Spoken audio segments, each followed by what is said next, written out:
दोस्तों नमस्कार, मैं जयप्रकाश। आप देखना शुरू कर चुके हैं अखाड़ा न्यूज। जम्मू कश्मीर के पूर्व राज्यपाल सत्यपाल मलिक सरकार पर कुछ महीनों से लगातार गंभीर आरोप लगा रहे हैं और एक एक करके नए खुलासे कर रहे हैं। और उनका एक अभी जो हाल में गंभीर आरोप है वो इतना ज़्यादा गंभीर है कि वो राष्ट्रीय सुरक्षा एवं सेना पर प्रश्न चिन्ह उठाता है। तो सत्यपाल मलिक के सारे मुद्दे पर बातचीत करने के लिए हमारे सहयोगी प्रवीण कुमार हमारे साथ हैं। आज इनसे जानेंगे कि सत्यपाल मलिक जो सरकार पर आरोप लगा रहे हैं उसमें कितनी सत्यता है। तो प्रवीण जी, आपका अखाड़ा न्यूज पे स्वागत है। धन्यवाद जयप्रकाश जी, आपका और आपके सभी दर्शकों का मेरा नमस्कार।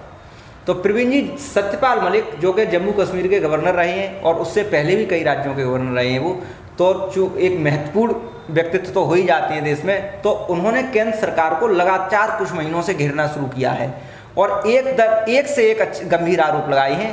तो अभी हाल ही में उन्होंने एक बहुत ही गंभीर आरोप लगाया है। तो सत्यपाल मलिक जो सरकार पर आरोप लगा रहे हैं उसमें क्या सत्यता दिख रही है आपको? नहीं, उनकी बात में सत्यता तो है ही, और सत्यता इसलिए भी है क्योंकि वो उस समय के राज्यपाल हैं। जब पुलवामा अटैक हुआ था तो उस समय सत्यपाल मलिक जी राज्यपाल थे।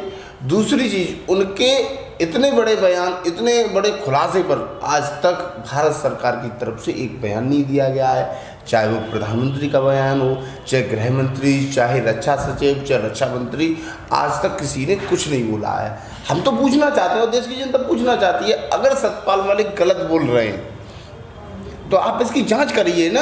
आप छोटी छोटी बातों पे, विपक्ष की छोटी छोटी बातों पे हर चीज़ पे कमेटी बिठा देते हैं।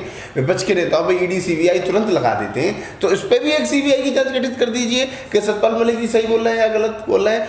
अब सत्यपाल मलिक की बात करते हैं। उनकी बातों में जयप्रकाश जी दम है, फैक्ट है, क्योंकि आज तक के इतिहास में कोई भी बीएसएफ हो या सीआरपी हो या जो भी अर्धसैनिक या सैनिक बलों का जो दस्ता जाता है, इतना बड़ा दस्ता कभी भी रोड बाई रोड नहीं गया। अगर सेना ने, अर्धसैनिक बल ने गृह मंत्रालय से जहाज मांगे, एयरक्राफ्ट मांगे, तो वो क्यों नहीं दिए गए? इस बात की जांच होनी चाहिए। उसमें क्या वजह थी? तो इसमें कोई बड़ी बात नहीं है। इसमें तो चीज़ें सरकार को अभी तक आ जानी चाहिए थी, सरकार का बयान खुल के आ जाना चाहिए था। और ये तो जब तक नहीं आ रहा है तब तक सत्यपाल मलिक जी की बातों पर संदेह तो सरकार पर ही उठेगा ना, सवाल तो सरकार पर उठेंगे। सत्यपाल मलिक जैसे उन्होंने ये बात बताई कि जब पुलवामा अटैक हुआ तो इतना बड़ा काफिला एयरक्राफ्ट से जाना चाहिए था, तो उस पर उन्होंने गृह मंत्रालय की रिपोर्ट के साथ साथ डायरेक्ट प्रधानमंत्री को घेरा। उन्होंने कहा कि हमने मोदी जी से भी इस विषय को रखा, तो उन्होंने कहा कि आप चुपचाप बैठे रहिए। तो गृह मंत्रालय नहीं सुन रहा है, प्रधानमंत्री भी नहीं सुन रहे हैं उसकी बात। तो ये इतना गंभीर मसले पर उन लोगों ने इनकी बात नहीं सुनी, इसके पीछे क्या वजह है? इसमें कहीं ना कहीं जयप्रकाश जी कोई बीजेपी या प्रधानमंत्री मोदी की दुखती रग है।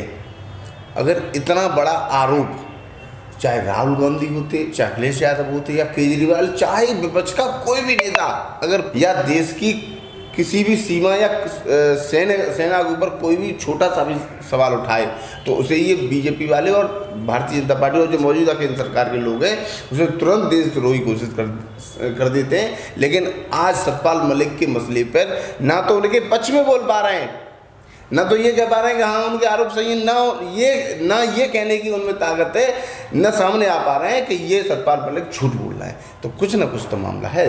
अब ये देखना होगा कि दाल काली है या दाल में कुछ काला है। जबकि भारतीय जनता पार्टी तो इसी मुद्दे पे लगातार इलेक्शन में कूदती है और केंद्र जैसे लोकसभा इलेक्शन तो वो राष्ट्रवाद के मुद्दे पे ही लड़ती है हमेशा, क्योंकि उसके पास इसके सिवा कोई ऐसा मुद्दा ही नहीं होता। एक हिंदुत्व, एक राष्ट्रवाद। अब उसने हिंदुत्व का मुद्दा थोड़ा बैक कर लिया और राष्ट्रवाद के मुद्दे को आगे ले आई है। उसके बाद गवर्नर का ये आरोप लगाना, ये कहीं ना कहीं दोनों ही तरफ से शंका पैदा करता है। तो इस पर क्या सरकार को कोई विशेष कदम उठाना चाहिए? नहीं, सरकार को बिल्कुल विशेष कदम उठाना चाहिए। मतलब सरकार की जो पूंजी है, सरकार अभी तक जो बीजेपी के नेता व प्रधानमंत्री मोदी जो अभी तक 9 साल की सरकार में जो अपनी सबसे बड़ी उपलब्धि गिनाते हैं वो रक्षा क्षेत्र में गिनाते हैं। देश की सेना को ही अपनी बड़ी उपलब्धि मानते हैं और जो देश का कद बढ़ा है, उनका कहना का ये अर्थ रहता है कि जब से मोदी जी आए तब से देश का कद बहुत बड़ा है। आज अगर ऐसी घटना में संदेह पैदा हो रहा है तो ये देश का कद घटाने का काम कर रही है। ये सबसे बड़ी बीजेपी के लिए चुनौती पेश करना है सतपाल मलिक जी।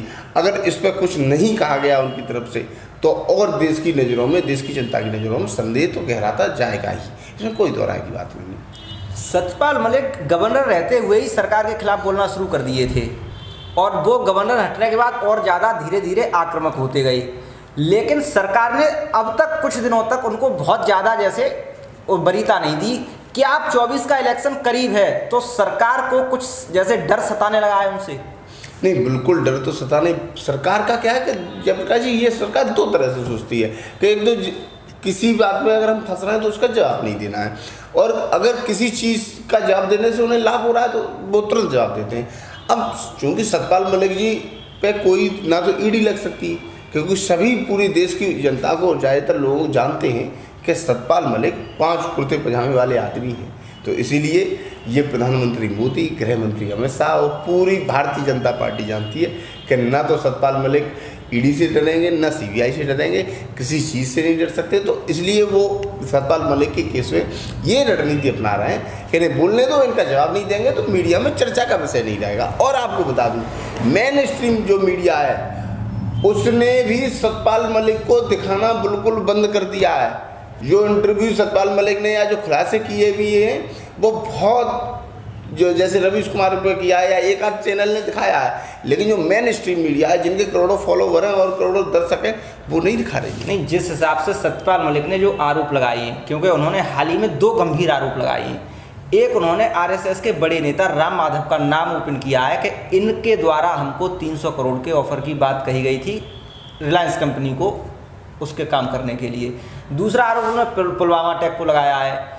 इन दोनों आरोप के बाद जो लाइव स्ट्रीम मीडिया है, सिंगल चैनल ने, जैसे द बायर का इंटरव्यू में सारे खुलासे हुए, उससे पहले एक कोई छोटे यूट्यूबर को उन्होंने राम माधव वाली बात को कबूला। सिंगल चैनल ने उनकी इस बात को सिंगल 2 मिनट के लिए किसी भी टीवी पे नहीं दिखाया है। तो ये देश के लिए जैसे देश को किस दिशा में ले जाने के का वो चलन चल रहा है। तो यही तो भारत की जो मौजूदा अभी केंद्र सरकार है उससे पूछने का सवाल है कि आप जो इतने सुरक्षा को, आंतरिक सुरक्षा और राष्ट्रीय सुरक्षा को लेकर इतने हावी रहते हैं, आप इस मसले पर बिल्कुल चुप के बैठे हुए हैं। सतपाल मलिक जी अगर झूठ बोल रहे हैं तो उनका जवाब दीजिए, उनके खिलाफ जांच बैठाइए, भाई उनको गिरफ्तार कीजिए। लेकिन आप में ताकत नहीं है, क्योंकि सतपाल मलिक को भी मालूम है, क्योंकि सतपाल मलिक ने भी ऐसे मुद्दे को छुआ है कि जिसमें 11,000 वोल्ट का करंट है। अगर सतपाल मलिक कहीं भी गलत होते तो अभी तक बीजेपी सलाखों के पीछे उन्हें डाल दिया होता। लेकिन सतपाल मलिक, अब चूंकि हम लोग फैसला नहीं कर सकते, इसलिए ये तो केंद्र सरकार ही तय कर रहेगी ना कि सतपाल मलिक सही बोल रहे हैं या गलत बोल रहे हैं। अगर सतपाल मलिक गलत बोल रहे हैं तो उनके खिलाफ कार्रवाई कीजिए, अगर सही बोल रहे हैं तो फिर आप जाँच कराइए कहाँ कमी हुई। फिर इसका मतलब अगर ये पुलवामा अटैक में कहीं चूक हुई है तो वो केंद्र सरकार जिम्मेदारी ले अपनी। इन सारे आरोप प्रत्यारोप को लेकर नए नए घटनाक्रम चले कि सत्यपाल मलिक एक पार्क में गए, वहाँ उनको अरेस्टिंग की खबरें आईं और फिर बाद में दिल्ली पुलिस ने बताया कि नहीं, सत्यपाल मलिक स्वयं अपनी मर्जी से आए थे और उसके बाद स्वयं अपनी मर्जी से थाने से चले गए। तो इसमें क्या दिल्ली की पुलिस डरी या सरकार ने पुलिस को ऐसा कहने को कहा कि सरकार डरी, इसमें क्या लग रहा है आपको? अब इसमें सतपाल मलिक जी के साथ, सतपाल मलिक जी ऐसे इंसान है कि केंद्र सरकार और भाजपा समझ नहीं पा रही है इनको कैसे ट्रीट किया जाए, क्योंकि इनके खिलाफ ईडी सीबीआई लगा नहीं सकते, क्योंकि इन पर कोई घोटाले के आरोप नहीं है, ना आरोप है ना कुछ है।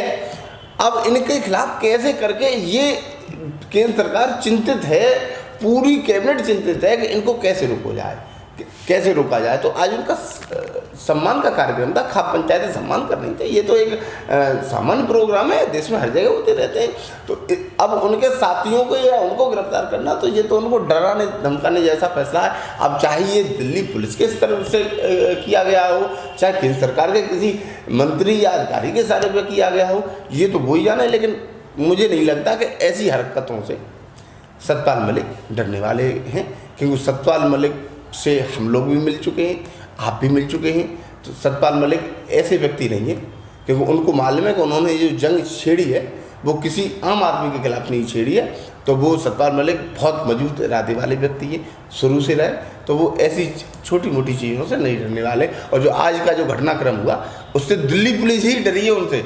अगर दिल्ली पुलिस ने डरी होती तो उनकी गिरफ्तारी करने के बाद अपने आप स्पष्टीकरण दिया है तो सत्यपाल मलिक नहीं डरेंगे इन चीज़ों से।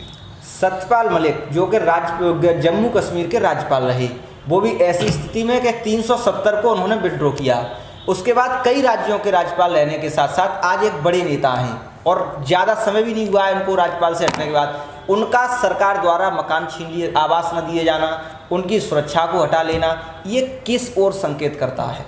ये इस ओर संकेत करता है कि सत्यपाल मलिक प्रेशर में आए। सत्यपाल मलिक ऐसे व्यक्ति हैं जो, और आज तक भारत के इतिहास में ऐसा कभी नहीं हुआ है कि जो जम्मू कश्मीर का राज्यपाल रहा हो उससे रिटायरमेंट होने के बाद उससे सुरक्षा हटा ली जाए। या सत्यपाल मलिक तो राज्यपाल हैं जयप्रकाश जी। गुलाम नबी आज़ाद जो पूर्व कांग्रेस नेता और पूर्व जम्मू कश्मीर के मुख्यमंत्री हैं, वो किसी सदन के सदस्य भी नहीं हैं। उनको अभी ये जानकारी आई थी, उनको 5 साल से बंगला और सुरक्षा है उन पर, तो केंद्र सरकार ने ये स्पष्टीकरण दिया था चूँकि वो जम्मू कश्मीर जैसे संवेदनशील इलाका, हाँ संवेदनशील इलाके से, संवेदनशील राज्य से मुख्यमंत्री रहे, इसलिए उनको सुरक्षा और बंगला दिया जा रहा है। तो सत्यपाल मलिक नहीं रहे। सत्यपाल मलिक तो वो राज्यपाल हैं जिन्होंने धारा 370 हटाई। उनके खिलाफ तो आतंकी संगठनों ने काफ़ी फतवे भी जारी किए और उनकी ताक में, और आप उस ऐसे व्यक्ति को बगैर किसी बंगले के और बगैर किसी सुरक्षा के रखे हुए, तो ये मोदी जी आपको बड़ी, आप क्या कहें, देश के प्रधानमंत्री हैं, लेकिन ये बहुत ही लज्जा वाला काम है और बहुत ही छोटी सोच वाला काम है। तो दोस्तों ये प्रवीण कुमार से हमारी सत्यपाल मलिक के मुद्दे पर बातचीत हुई। अब सत्यपाल मलिक सरकार से झुकेंगे या सरकार सत्यपाल मलिक से डरेगी, ये सारी चीज़ें देखने के लिए आप देखते रहिए अखाड़ा न्यूज़।